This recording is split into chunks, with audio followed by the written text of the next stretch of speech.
সুপ্রিয় দর্শক শ্রোতা, আপনাদের সকলকে স্বাগত জানাচ্ছি এই শীতের সকালে।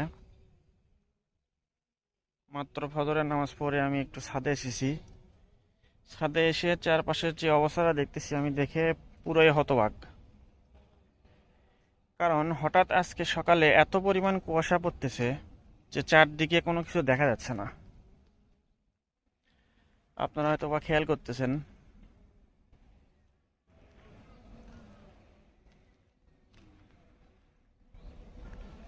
এত ঘন কুয়াশা আসলে এই সিজনে আজকে প্রথম।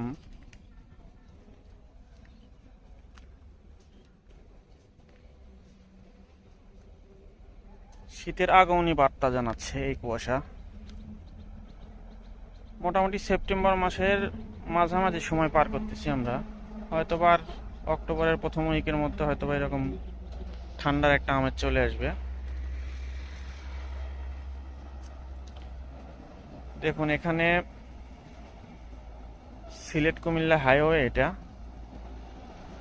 এখানে গাড়ি ঘোড়া চলাচল করতেছে হেডলাইট দিয়ে। যদিও ফজরের সময় অলমোস্ট শেষ হয়ে গিয়েছে, এখন হেডলাইটের কোনো প্রয়োজন নাই, কিন্তু কুয়াশার কারণে তারা হেডলাইট দিয়ে হাইওয়েতে গাড়ি চালাচ্ছেন।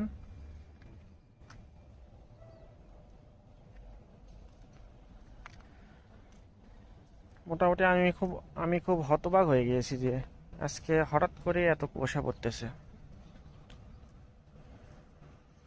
সবই আল্লাহর রহমত আসলে।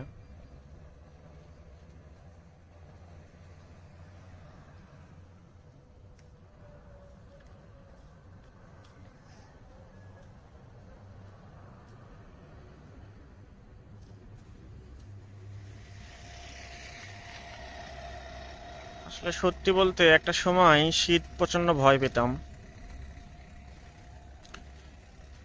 শুধু ভাবতাম যে কবে এই শীতটা চলে যাবে, কবে মানুষের কষ্ট দূর হবে।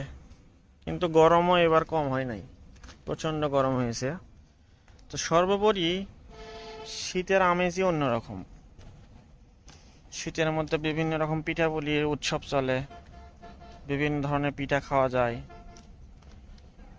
সবকিছু মিলিয়ে আমার কাছে এখন শীতই ভালো লাগে।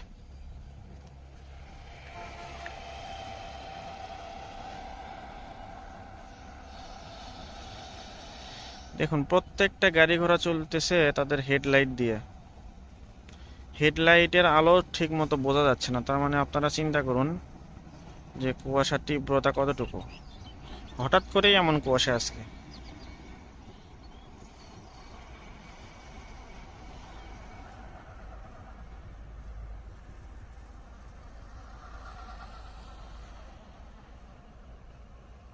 তো বন্ধুরা, সকলে ভালো থাকুন। আজকের ভিডিওটা করা আসলে হঠাৎ করে এমন কুয়াশা, তা ভাবলাম যে আপনাদের সাথে বিষয়টা শেয়ার করি। আপনার অঞ্চলে কি অবস্থা কমেন্ট করে জানাবেন। আমি এখন আছি ব্রাহ্মণবাড়িয়া জেলার কসবা থানার কুটি চৌমনি নামক স্থানে। মোটামুটি বোঝা যাচ্ছে ব্রাহ্মণবাড়িয়া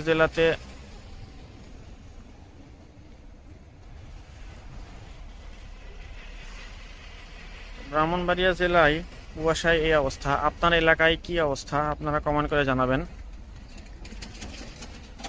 তো আপনাদের সুস্থতা কামনা করে আজকের মতো এখানেই আমি বিদায় নিচ্ছি। সকালে ভালো থাকবেন। আল্লাহ হাফেজ।